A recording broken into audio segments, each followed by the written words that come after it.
আগে 2024-এ 5ই আগস্টের পর থেকে শেখ হাসিনা যখনই ভারতে বসে কোনো কথা বলছেন, বাংলাদেশের সরকার মানে অন্তর্বর্তীকালীন সরকারের সেই ইউনূস সরকার তারা থেকে শুরু করে এখনকার তারেক সরকার পর্যন্ত বহুবার তারা ভারত সরকারকে অনুরোধ জানিয়েছিল, আবদার জানিয়েছিল যাতে শেখ হাসিনা মুখ বন্ধ রাখেন, ভারতে বসে কোনো রাজনৈতিক কথা না বলেন।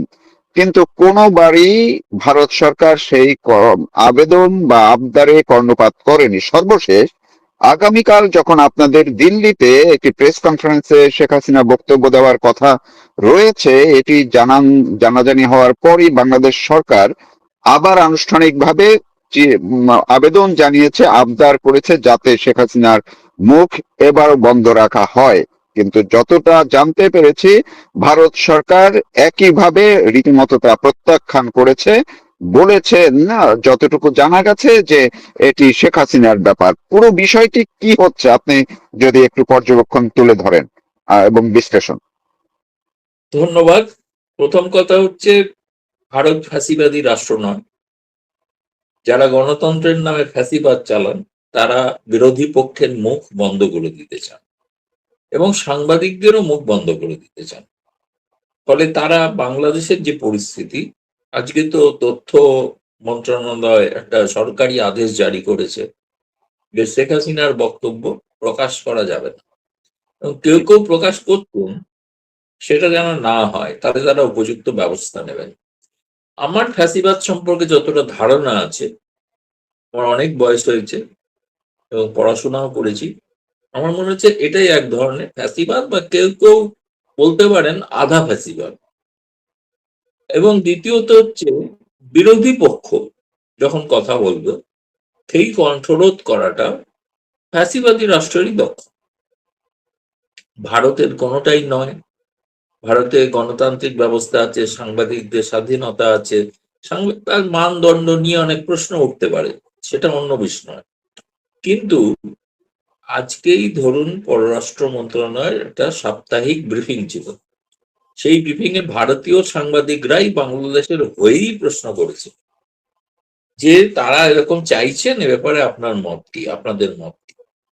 তার উত্তরে তারা বলেছেন শেখ হাসিনা যে প্রোগ্রাম গতকালের আগামীকাল যেটা করতে চলেছেন, সেটা একটা বেসরকারি সাংবাদিক সংস্থার উদ্যোগে, এর পেছনে সরকারের কোনো ভূমিকা নেই।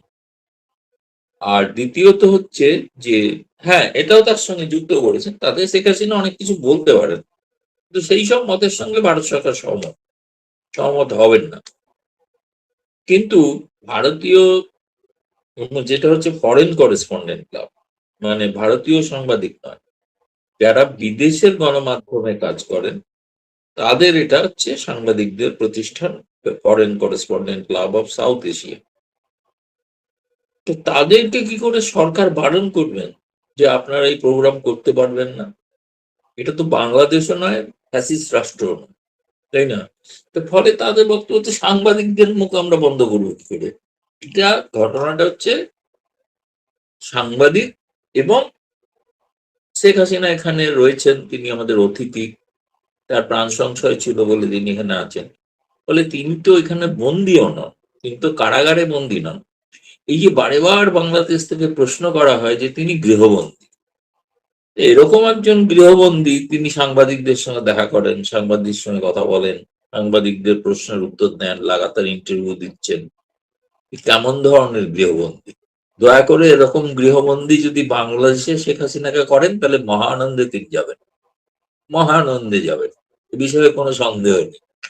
আসলে এগুলো বলার কারণটাই হচ্ছে তারা ভয় পান। শেখ হাসিনা তার নেতৃত্ব এবং বঙ্গবন্ধুর যে আদর্শ, সেটাতে ভয় পান। কারণ তারা জানেন ওইটা বাংলাদেশের অধিকাংশ মানুষ ওই আদর্শে অনুপ্রাণিত হতে পারে, যখন তখন সাময়িকভাবে তাদের কণ্ঠরোধ করা যেতে পারে। বঙ্গবন্ধু হত্যার পর 75 থেকে তো 91 সাল, আমি ধরছি খালেদা জিয়াও ফিরে এসছেন ক্ষমতায়, সেই সালটাকেও ধরছি, 75 থেকে 91 পর্যন্ত মুখ বন্ধ করে রাখা ছিল। তো তাদের কি বাংলাদেশে গণতন্ত্র আসেনি? এসছে, সেই গণতন্ত্রের ত্রুটি বিচ্যুতি অনেক আছে, সেটা ভিন্ন প্রসঙ্গ। কিন্তু তাতে তো তারা আগের সরকার যারা মুখ বন্ধ করতে পেরেছিল এবং কারাবন্দি করারও হুমকি দিয়েছিল, কারাবন্দি করেও ছিল, তাতে কি তারা কি চিরস্থায়ী হয়ে থাকতে পেরেছে? নাকি গণতান্ত্রিক ব্যবস্থায় ফিরে এসছে, নাকি শেখ হাসিনাই 15-16 বছর তিনি শাসন ক্ষমতা চালাতে পারলেন? ফলে এইটা যারা করেন তারা বুঝতে পারছেন না যে তাদের কিন্তু দিন ঘনিয়ে আসছে, এবং সেটা তারা যখন বুঝতে পারেন না যে দিন ঘনিয়ে আসছে, তখন এই ধরনের ভুল ভ্রান্তি নানা কিছু করে। ভুল ভ্রান্তি হচ্ছে, ভাবলেন যে ভয় দেখিয়ে, কিসের ভয় দেখাবেন?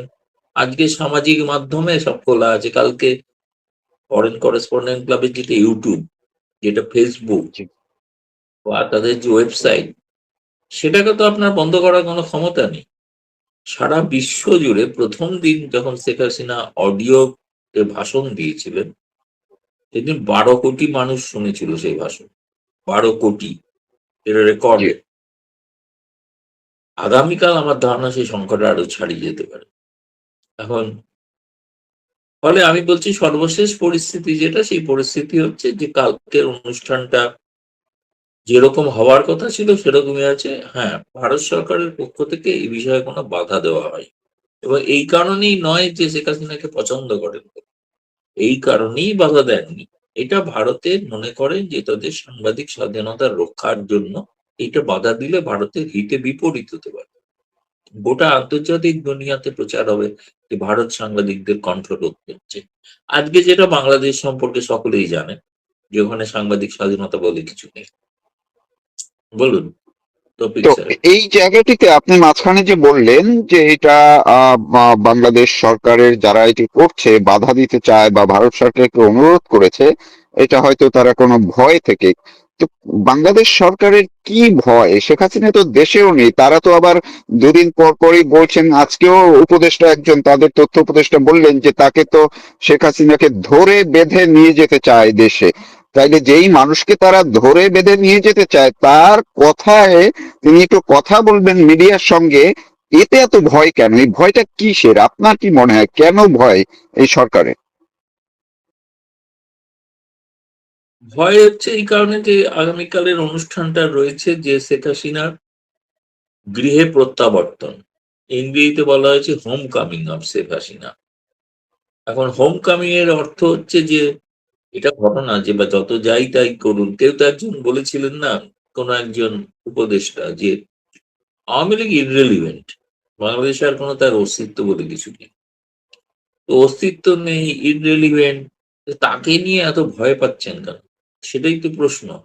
প্রশ্নটা সঠিক প্রশ্ন। আবার আমার মতে ভয়ের কারণ হচ্ছে যে তারা জানেন আওয়ামী লীগ যদি কোনো কারণে একবার মাটি ফিরতে পারে, তাদের মাটি কামড়ে ধরতে পারে, তাহলে শেখ হাসিনা বা আওয়ামী লীগ কিংবা আওয়ামী লীগের নেতৃত্ব, তারা কিন্তু যে কোনো মুহূর্তে এই ধরনের, প্রথমত সব থেকে আগে বড় যেটা যদি বলেন রাজনৈতিক ক্যাজুয়ালিটি, সেটা হবে জামায়াতে ইসলামী। তাদের আবার গর্তে ঢুকে যেতে হবে। এখন জামায়াত ইসলামীর একটা প্রভাব আছে এই সরকারের ওপরে, মুখে যতই বিরোধিতা করুক। ফলে তাদেরও আশঙ্কা যে শেখ হাসিনা থাকাকালীন তারা কিছুই করে উঠতে পারেননি, এবং বাইরে থেকে কনস্পিরেসি করে একটা বিপ্লবের নাম করে এসব করানো হয়েছিল, সেটা ঠিক আজকে তো সবাই জেনে গেছেন সারা পৃথিবী জুড়ে, এবং পশ্চিমা গণমাধ্যমও এখন বুঝতে পারছেন যে গোটার একটা ষড়যন্ত্র ছিল। শেখ হাসিনা সরকারের বিরুদ্ধে কোনো অভিযোগ ছিল না তা আমি বলছি না, অভিযোগ ছিল, অন্যায় ছিল, বঞ্চনা ছিল, শুধু সে ছিলই। কিন্তু সেটাকে ব্যবহার করে যারা ব্যবহার করলেন, সেই শক্তিটা তো মুক্তিযুদ্ধ বিরোধী শক্তি। ফলে মুক্তিযুদ্ধ বিরোধী আদর্শে তারা ভয় পান।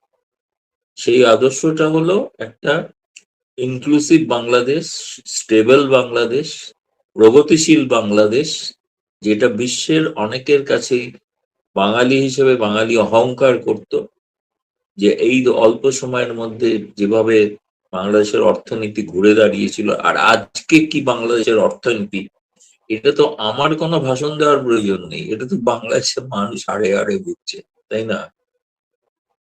জি। আর বলুন। এই জায়গাটিতে আমি একটু, যেহেতু আপনাকে পেয়েছি, আর একটু আপনার কাছ থেকে একটু জানতেই চাই যে এই আপনাদের অর্থাৎ ভারতীয় যে রাষ্ট্রদূত বাংলাদেশে আছেন, হাই কমিশনার, ত্রিবেদী, তিনি এবং ভারতের মার্কিন রাষ্ট্রদূত বাংলাদেশে যখন বৈঠক করলেন, আবার ত্রিবেদী দিল্লি ফিরে এখানকার আপনাদের সরকারের সঙ্গে বৈঠক করলেন, শেখ হাসিনার সঙ্গে সাক্ষাৎ করলেন, এর পরেই বাংলাদেশের বিএনপি সরকার যেন আরো একটু বেশি তারা ভীত সন্ত্রস্ত হয়ে পড়েছে মনে হয়।